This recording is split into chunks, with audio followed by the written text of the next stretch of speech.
Hello everybody, कैसे आप लोग। Welcome back to my channel. My name is Shipra Tiwari. बहुत बहुत स्वागत है प्यारे बच्चों। And I am the biology educator of the NEET UG category. So CBSE की डेट शीट आ चुकी है। अब दो चीजें हैं भाई। परसों ही मतलब कल, आई थिंक कल मेरी क्लास में बच्चे पूछ रहे थे कि how to manage the NEET and boards, तो मैं उनके बता रही थी। अब तो सीधी सीधी बात जो है वो आ चुकी है सीबीएसई की डेट शीट।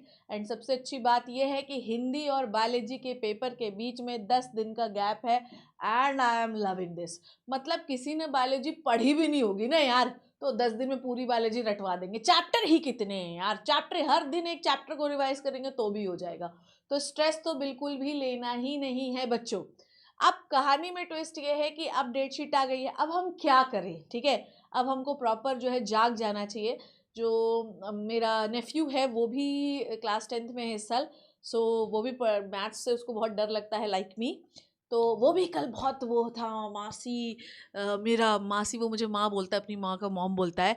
तो माँ मेरा टाइम टेबल आ गया, वो भी स्ट्रेस में था। तो आई होप, मुझे भी सुबह उठ के लग रहा था कि ये भी बच्चे सारे स्ट्रेस में होंगे। तो चलो आज अपन डिस्कस कर लेते हैं कि डेट शीट आने के बाद हम और क्या कर सकते हैं बच्चों। ठीक है, तो अब हम लोग प्लान करना पड़ेगा हम लोगों को कि हम इफेक्टिवली कैसे स्टडी कर सकते हैं, क्योंकि अगर हम ये नहीं कर पा रहे हैं तो कहानी में गड़बड़ी है बच्चों। ठीक है, तो चलो सबसे पहले आप ना अपनी डेट शीट को एनालाइज करो। ठीक है, ध्यान से सुनो। आपको करना क्या है, सबसे पहले आपको अपनी डेट शीट को एनालाइज करना है। मतलब ना देखो, बहुत सारे सब्जेक्ट्स आप देख रहे हो उसमें, तो एक जगह पे लिख लो। ठीक है, एक जगह पे लिख लो, पेपर में लिख के चिपका लो। और हर जैसे कि मान लो कि इधर देखो, जैसे कि मान लो कि फिजिक्स का पेपर जो है वो कभी है, मान लो एक्स दिन पर है। ठीक है, और मान लो केमिस्ट्री का पेपर जो है वो है वाई दिन के बीच में। ठीक है, और बायो का पेपर जो है वो है जेड डेट पे। तो आपको ये देखना है कि फिजिक्स और केमिस्ट्री के बीच में हमको कितना गैप मिला है। तो अगर मान लो 5 दिन का गैप मिला है, तो हमें इस 5 दिन में केमिस्ट्री की तैयारी कैसे करनी है। मान लो केमिस्ट्री और बायो के बीच में 10 दिन की मिली है, तो हमें कैसे तैयारी करनी है। तो इससे क्या होगा पता है आपको, अगर मान लो कम गैप मिला होगा तो उस सब्जेक्ट की तैयारी ज़्यादा होगी, ज़्यादा गैप मिला होगा तो उस सब्जेक्ट की तैयारी कम होगी। सीधी सीधी बात ये है।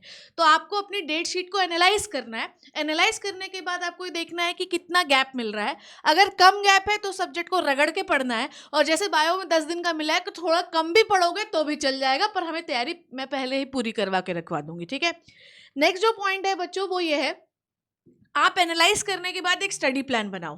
तो आपको ये समझ में आया कि अगर हम मान लो फिजिक्स पढ़ रहे हैं, ध्यान से सुनना, मान लो फिजिक्स और केमिस्ट्री के बीच में हमको कम गैप मिला है, तो ऑब्वियसली जो स्टडी प्लान आप बना रहे हैं उसमें वर्किंग एंड स्टडी आवर उस सब्जेक्ट के ज़्यादा होंगे, और जिसमें हमको गैप कम मिला है उसमें ज़्यादा होंगे, और जिसमें ज़्यादा मिला है उसमें कम होंगे।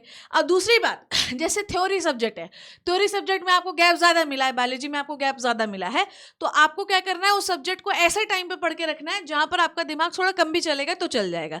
पर फिजिक्स जैसे मान लीजिए उसमें कम गैप मिला है तो वहाँ पर आपको जब आपका दिमाग सबसे ज़्यादा एक्टिव है उस समय पर वो सब्जेक्ट आपको पढ़ने की ज़रूरत है। और दूसरी बात, चाहे आपको फिजिक्स में गैप कम मिला हो यार ज़्यादा मिला हो, मुझे ये पता है कि उस सब्जेक्ट को आपको ज़्यादा पढ़ने की ज़रूरत है, आपको टाइम देने की ज़रूरत है। मान लो मैथ्स में आपको जो है गैप कम मिला है तो आपको मैथ्स पढ़ने की ज़्यादा ज़रूरत है। तो जिस भी सब्जेक्ट में कम गैप मिला है, टाइम टेबल बनाते वक्त उस सब्जेक्ट को ज़्यादा समय देना है, जिसमें ज़्यादा मिला है उसे थोड़ा कम देना है। पर प्रॉब्लम यह है कि मान लो जिसमें गैप ज़्यादा मिला और वो आपको बिल्कुल नहीं आता है, तो टाइम टेबल फिर रिवर्स हो जाएगा। जो आपको आता नहीं है, भले ही उसमें गैप ज़्यादा मिला है, पर आपको उससे वर्किंग आवर मतलब स्टडी आवर उसमें ज़्यादा रखने।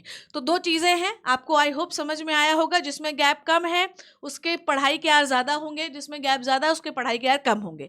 पर अगर मान लीजिए जिसमें गैप ज़्यादा और वो सब्जेक्ट आपको नहीं आता, तो ऑटोमेटिकली टाइम टेबल में उसका पढ़ाई का आवर बढ़ जाएगा, क्योंकि वो आपको आता नहीं है। तो गैप में कैसे पढ़ लोगे, तो तैयारी हमको पहले चाहिए। ठीक है, तो आपको हर एक सब्जेक्ट को, अच्छा दूसरी बात ये है कि हमको हिंदी और इंग्लिश छोड़ना नहीं है, बिल्कुल भी हमको हिंदी और इंग्लिश बिल्कुल भी नहीं छोड़ना है। हम साथ साथ अगर हम सब्जेक्ट एलोकेट कर रहे हैं तो हिंदी और इंग्लिश जो होते हैं वो स्कोरिंग सब्जेक्ट होते हैं, इनको हर दिन आपको कम से कम 1-1 1.5 घंटे पढ़ना है, अदरवाइज हो जाएगा बेड़ा गर्क, क्योंकि यही स्कोरिंग सब्जेक्ट होते हैं बोर्ड्स के लिए।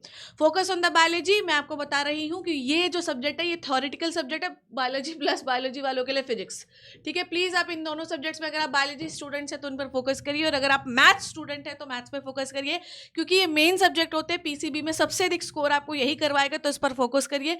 एनसीईआरटी इसकी थॉरोली पढ़िए, हर एक शब्द एनसीईआरटी का पढ़िए, वो मैं आपको पढ़ाऊंगी, ठीक है। क्योंकि बायोलॉजी वालों के साथ दिक्कत है कि कोई भी गाइड, कोई भी रैंडम क्वेश्चन कुछ भी कर लेते हैं और फिर कुछ भी लिख के चले आते हैं। तो आपकी एनसीईआरटी आपकी थॉरोली रटी हुई होनी चाहिए, हर एक शब्द आपको आना चाहिए, क्योंकि उससे ऑब्जेक्टिव बन जाता है, 1 मार्क बन जाते हैं, फिर आपको बनता नहीं है, ठीक है। और साथ ही साथ प्रैक्टिस करना आपको पीवाईक्यू, बोर्ड्स के पीवाईक्यू बहुत इंपॉर्टेंट है। एज इट इज क्वेश्चन उठकर आपको क्वेश्चन पेपर में देखने के लिए मिलेगा बच्चों, ठीक है। मैनेजिंग द टाइम, मैं आपको पहले ही बता दे रही हूँ, आप कितना भी पढ़ ले उसे टिंडा कोई फर्क नहीं पड़ता, आपको मॉक टेस्ट सॉल्व करना होगा। और मॉक टेस्ट में दिक्कत यह है कि मॉक टेस्ट आप लिख के सॉल्व नहीं करेंगे तो भी कोई मतलब नहीं है, तो भले ही आपकी मेहनत लगेगी लिखने में, पर याद रखिएगा कि लिख लिख के ही मॉक टेस्ट को सॉल्व करिए। बायोलॉजी पढ़ते हैं, फिजिक्स पढ़ते हैं, केमिस्ट्री पढ़ते हैं, मेक श्योर कि आप लिखिए। और बायोलॉजी के पढ़ने के तरीके ही अलग होते हैं। बायोलॉजी को जब आप पढ़ते हैं तो मेक श्योर कि आप फ्लो चार्ट बनाइए। फ्लो चार्ट बनने से आपकी आदत भी पड़ेगी, और किसी समय मान लीजिए आपके पास एग्जाम में टाइम ही कम है, नहीं है टाइम, तो आप उसको लिखते थोड़ी बैठे रहेंगे। तो make a flow chart in 2 pages. Flow chart में अच्छा ये होता है कि इसमें पेज जल्दी भरता है, तो एग्जामिनर को लगता है कि बहुत बड़ा आंसर है। दूसरी बात ये कि आप अपनी पूरी बात शॉर्ट वर्ड्स में कह पाते हैं। पर ये फ्लो चार्ट आप तब बना पाएंगे कम समय में, जबकि आप पहले 1-2 बार बना चुके होंगे। तो प्लीज़ मेक श्योर कि आप लिख लिख के चीज़ों को प्रैक्टिस करिए, मॉक टेस्ट हो चाहे कुछ भी। डाउट्स को क्लियर करिए। डाउट्स को क्लियर करने के लिए आप मुझे इस पर मेल कर सकते हैं, दैट इज shipra.tiwari@adda247.com। तो यहाँ पर आप मुझे अपने डाउट्स भेज सकते हैं। यहाँ पर पर्सनली मैं डाउट सॉल्व करती हूँ, और डाउट सॉल्व करने के लिए मैं आपको अपने ग्रुप्स में भी ऐड करती हूँ कि यहाँ पर भी आपके डाउट्स मैं सॉल्व करूँगी, बच्चे आपस में मिलकर भी सॉल्व कर लेते हैं। आपको व्हाट्सएप चैनल को जो मैंने बनाया उसको ज़रूर ज्वाइन करना है, क्योंकि जो भी मैं वहाँ देने वाली हूँ वो सब कुछ आपके प्रिपरेशन के लिए बहुत इंपॉर्टेंट होने वाला है। और last and most important thing, समय है अभी, तो तैयारी बहुत अच्छी होगी, तो अपने खाने पीने पे विशेष ध्यान देना। सीबीएसई के डेट शीट आने के बाद लोग पागल हो चुके, इतने वीडियोस बना रहे हैं कि बच्चा ही प्रेशराइज हो गया। प्रेशराइज होने की ज़रूरत नहीं है यार, 12वीं है, आसानी से हो जाएगा, ठीक है। तो खाना पीना खाओ, अच्छे से रेस्ट करो। सो ये था डेट शीट आने के बाद प्लान जो मैंने आपको बताया। फिलहाल आपको 2 चीज़ें टास्क में करनी है। पहला डेट शीट एनालाइज कर लो आज, और आज ही टाइम टेबल बना के रेडी कर लो। आप लोग प्लीज़ मुझे इस मेल पे भेजना कि आपने कैसा टाइम टेबल बनाया है। मैं एनालाइज करके आपको बता दूंगी कि वो सही है या नहीं है, ठीक है। तो आप मुझे हर जगह फॉलो करिए, मेरे इंस्टाग्राम पे फॉलो करिए, व्हाट्सएप चैनल ज़रूर ज्वाइन कर लीजिएगा। थैंक यू सो मच बच्चों, take care and bye bye.